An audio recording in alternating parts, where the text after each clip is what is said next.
பாகிஸ்தான் ஊடுருவல் அப்படிங்கிற செய்தி அடிக்கடி வந்துட்டு இருக்கு. இதே நேரம் சீனா 20 கிலோமீட்டர் வரைக்கும்லாம் இந்திய எல்லைக்குள்ள வந்திருக்காங்க. அதே மாதிரி சீனாவும் சில பகுதிகளை ஆக்கிரமிப்பு பண்ணிருக்காங்க. சீனா விஷயத்துல மட்டும் எதனால இந்தியா தொடர்ந்து ரொம்ப மென்மையான போக்குல இருக்கிறாங்க? சீனாவோட பல உடன்பாடுகள் இருக்கு, பொருளாதார உடன்படிக்கைகள்லாம் இருக்கு. அவங்க கூட இவங்க அந்த புத்த மதத்தை இந்து மதத்துக்கு ஆதரவான மதம்னு இவங்க கருதுறாங்க இந்திய ஆட்சியாளர்கள். அதனால அவங்க கூட ஒரு பெரிய அளவுல மோதல் போக்கே கிடையாது. இப்ப பாகிஸ்தான் ஆதரவு காஷ்மீர் மட்டும் இவங்க குறி வைக்கிறாங்களே தவிர, சீனா ஆக்கிரமிப்பு காஷ்மீர் இருக்கு, அக்சாய் காஷ்மீர்னு அவங்க வச்சிருக்கிறாங்க. அதை பத்தி இவர்கள் பேசுவதே கிடையாது, சிந்திப்பதே கிடையாது. ஏன்னா அவங்க கூட சண்டை வேணாம், பகை வேணாம் அப்படின்னு நினைச்சுக்கிறது. ஏன்னா அது அவங்களுடைய தாயகமே கிடையாது. இப்ப காஷ்மீர் போயிடுச்சேன்னு குதிக்கிறவங்க பல பேரு கச்சத்தீவு போனப்ப என்ன பண்ணிட்டு இருந்தாங்க? கச்சத்தீவு இந்திய மண்ணு தான் நீங்க சொல்ற மாதிரி. அப்ப உங்களுக்கு ஒரு பிரச்சனைனா இஸ்லாமிய எதிர்ப்பு இருக்கு அப்படின்னா அதில் நீங்க அதை பயன்படுத்துவீங்க.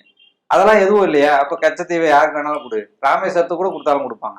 அப்ப என்னன்னா இவர்களுடைய அந்த தாயக கனவு, தாயக பற்று என்பது இருக்குல்ல, இந்திய பற்று என்பது அதுவே ஒரு பக்க சார்பானது. இஸ்லாமியர் விரோதம் தான் அதற்கு அடிப்படையானது.